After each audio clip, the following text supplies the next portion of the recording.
¿Qué tal, queridos amigos?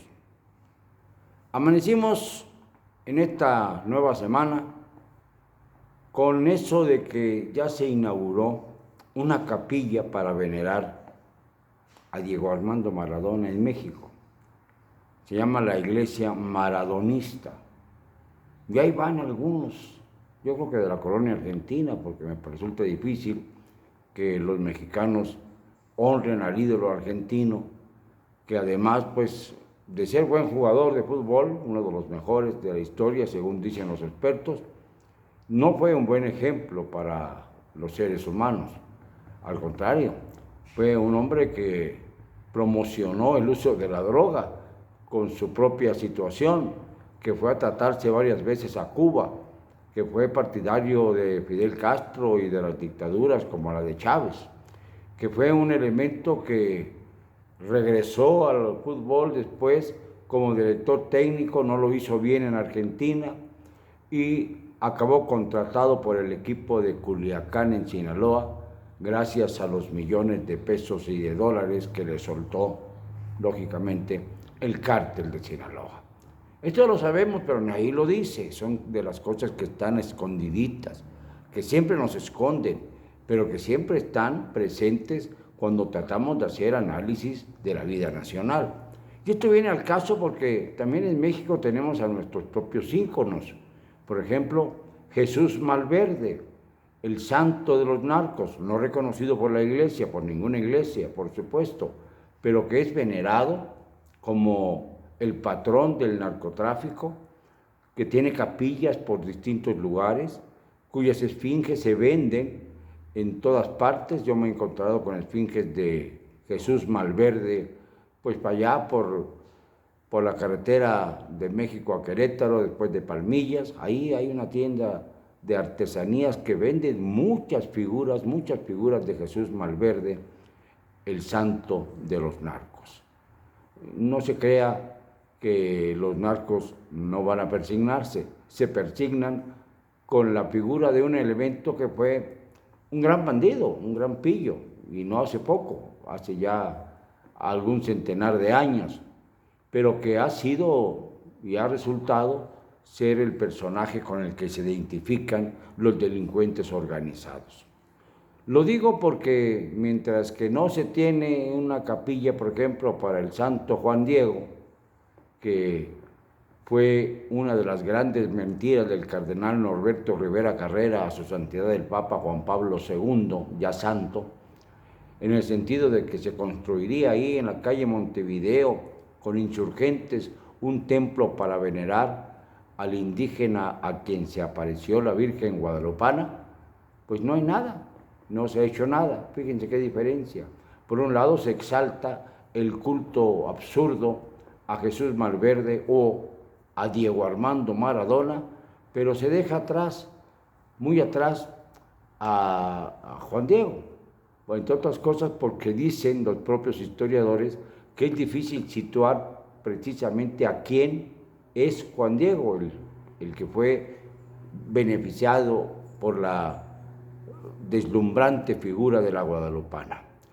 Esto no se ha podido precisar porque en esa época todos los indígenas, casi todos, eran bautizados como Juan Diego.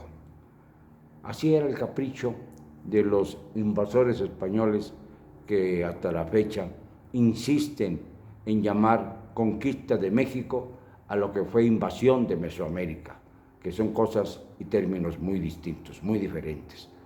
Tienen que aprender muchas cosas de la cultura americana los españoles. Yo me he encontrado con muchos necios allá.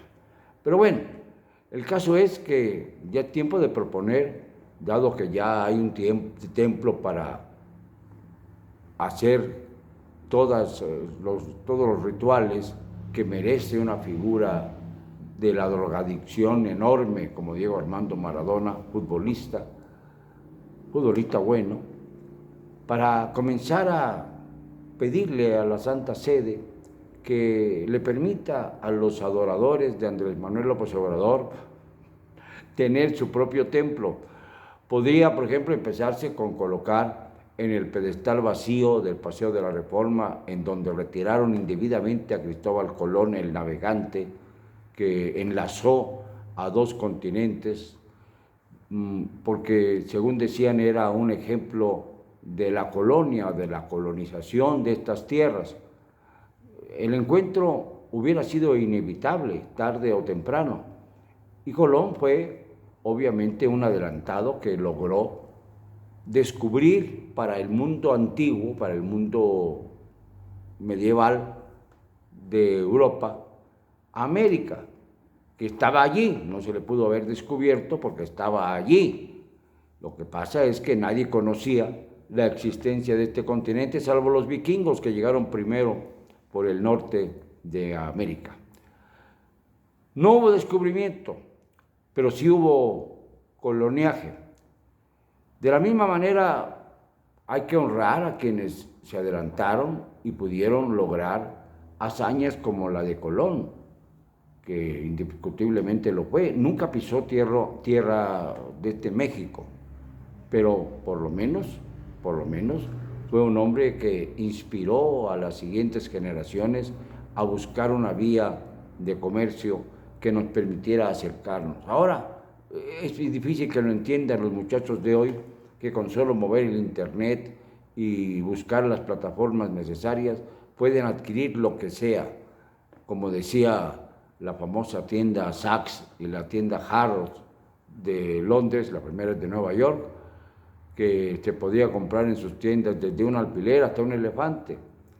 Y es cierto, se puede adquirir cualquier cosa. Hubo un día un singular sujeto que allá en Londres pidió y compró a un león, creyó que jamás se lo iban a entregar, y pues la tienda hizo lo posible y se lo entregó. No sé cuánto habrá pagado, pero se lo entregó. Así como nosotros votamos sin darnos cuenta, a ciegas, por un tigre de Bengala herido por 18 años de campaña electoral y por todos los fraudes que él dice haber sufrido. Algunos sí fueron ciertos, otros fueron imaginarios. Pues bien, a ese sujeto, al que merece ponerse en un pedestal en el Paseo de la Reforma, en lugar de la estatua de Cristóbal Colón, digo lo merece porque así lo creen sus aduladores, debiéramos abrirle un templo que estuviera enclavado en lo que es ahora el Zócalo. De esta manera podrían evitarse las manifestaciones en su contra que ya vienen, y vienen fuertes seguramente, a partir de los próximos meses. Podrían instalarse ahí un templo en donde se honrara a Andrés Manuel. Podría ser la religión López Obradorista o López Obradorista marxista, para decirlo en términos correctos, primero López y después Marx, porque ha trastocado totalmente los valores del socialismo y del marxismo-leninismo. Esto es evidente. El Foro de Sao Paulo, que invita muchas veces a tomar decisiones autocráticas a los gobiernos que se suman al socialismo, lo ha seguido a pie juntillas el señor López Obrador en un socialismo que paradójicamente es de derecha, un socialismo que lo mismo se coloca de rodillas ante un sujeto como Donald Trump, que encabeza propuestas para dotar a nuestro país de un régimen totalitario, absorbiendo el control de cuanto puede. En este sentido, le vino muy bien el impuesto global que el grupo de los 20, las 20 economías más fuertes del mundo, del que forma parte México, tomó recientemente. Un impuesto global contra las multinacionales, no solamente las de México, sino las de todo el mundo, las que operan en Estados Unidos, en Rusia, en todos lados, para que paguen un impuesto adicional por el hecho de estar haciendo riqueza en un suelo ajeno. Me parece un impuesto bastante razonable, aunque obviamente va a ser global. No se puede escapar nadie, ni con las mordidas que ya sabemos existen, sobre todo en esta cuarta trampa en la que hemos caído todos, en donde se dice que todos son corruptos, excepto los familiares y amigos de López Obrador. No es corrupto Pío, no es corrupto Martín, no es corrupto ni José Ramón, bueno, José Ramón ya está muerto, José Ramiro quise decir, no es corrupto ninguno de los primos, la Felipa, no es corrupto el propio presidente, pero sí son corruptos todos los demás que se atreven a alzar la mano y señalarlo por la corrupción ingente que nace del nepotismo feroz. Esto hay que reflexionarlo porque ya está bien de trampas, ya está bien de tragedias para nuestro país. Es claro, es evidente que en México se está viviendo una etapa de altísima y devastadora corrupción.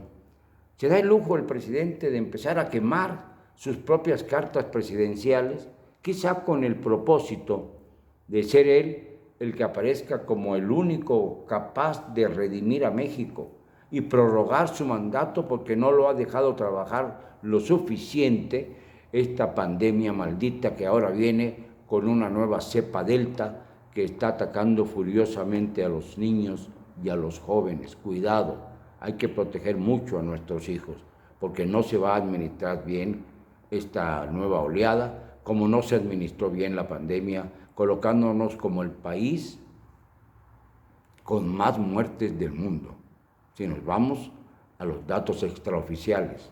Y en cuarto, según los datos oficiales, que ahora niega el propio López Obrador cuando se le pregunta al respecto.